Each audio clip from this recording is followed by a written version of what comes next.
और एक का नाम था विज्ञान। दोनों में बहुत मित्रता थी महाराज। दोनों एक दूसरे के बिन रहते ही नहीं।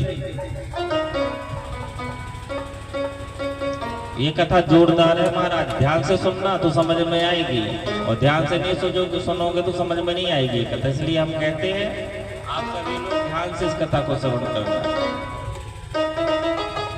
बोलो जय श्री कृष्ण।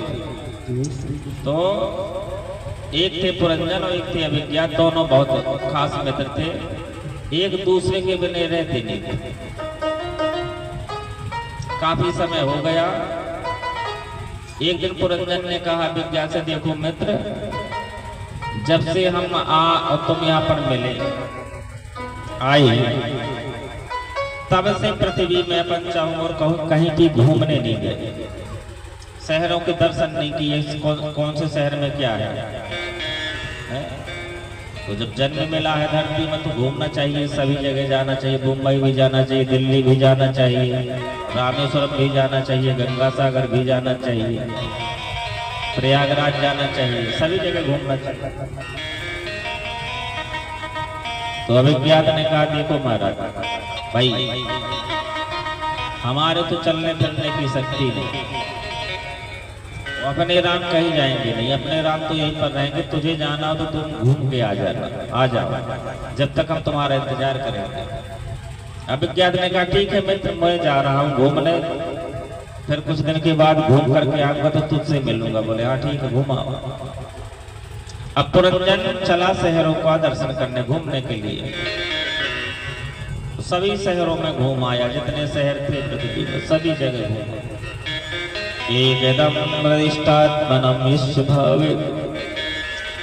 सभी शहरों में घूमा, उसे कोई कहीं भी आनंद ही नहीं आया।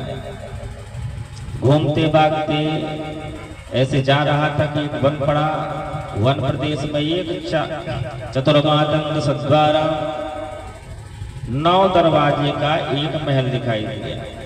बड़ा ही सुंदर 9 दरवाजों का महल था हमारा। और नजदीक जाकर के उसने देखा तो एक उस 9 दरवाजे के महल के बीच में रास्ते में एक कन्या दिखाई दी।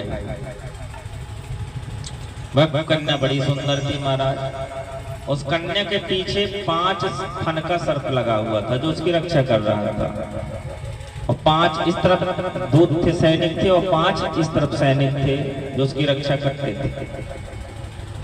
एकदा परिदष्टं देवं अभिदुर्लभं क्रीडश्चतात्मनो यस्य देवे यत्वतना। उस कन्या को देख करके पुरंजन वह परित्यानम रहित से पुरंजन उसके पास गया और उससे पूछने लगा, भाई तुम कौन हो, इधर किधर घूमती हो, तुम्हारे माता पिता का क्या नाम है, बताओ।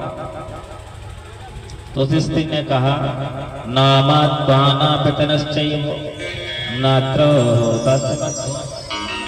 जनमेन यद्दृष्टौ दृष्टदिशाधे। मुझे तो पता ही नहीं कि मेरे माता पिता कौन है, मैं जानती नहीं। जब से मैंने होश संभाला है तब से मैंने देखा कि मैं इसी महल में रहती है, और ये 5 सैनिक इस तरफ है, 5 सैनिक इस तरफ है, 5 फन का जो सांप है मेरे पीछे, सब मेरी रक्षा करते हैं। और ये जो 5 फन का सांप है, मुख्य सेनापति, ये मेरी रक्षा करता है। मैं इस पुर की अकेली स्वामिनी हूँ महाराज, मेरे ऊपर कोई नहीं, मैं ही सबके ऊपर राज करती हूँ। अच्छा, बोले हाँ। बोले तो तुम्हारा नाम क्या है? बोले कि मेरा नाम है पुरंजनी। अच्छा, आपस में बातें करते करते दोनों में प्रेम बन गया, दोनों ने विवाह कर लिया, और उसी शहर में पुरंजन भी रहने लगा। एकदायं ब्रह्मणस्ते वक्रार्तंगति। अब बात क्या हुई, इतना असक्त पुरंजनी में पुरंजन हो गया महाराज कि अब पुरंजनी के बिन वह पुरंजन रह ही नहीं पाता।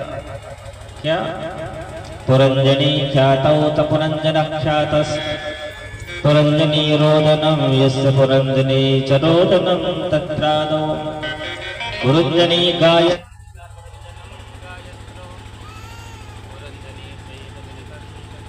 आत्मनौ च पुरंजनी गायन्ति तत्र पुरंजनी गाय पुरंजनी गावे सो पुरंजन गावे पुरंजनी रोवे सो पुरंजनी रोवे पुरंजनी हसे सो पुरंजन हसे पुरंजनी खाए सो पुरंजन खाए क्वचितत्वादस्थ पुरंजनी नाथक्वति तिष्ठति सवे जैसा पुरंजनी का वद्गतम। सुखदेव जी कहते हैं परीक्षित एक समय की बात है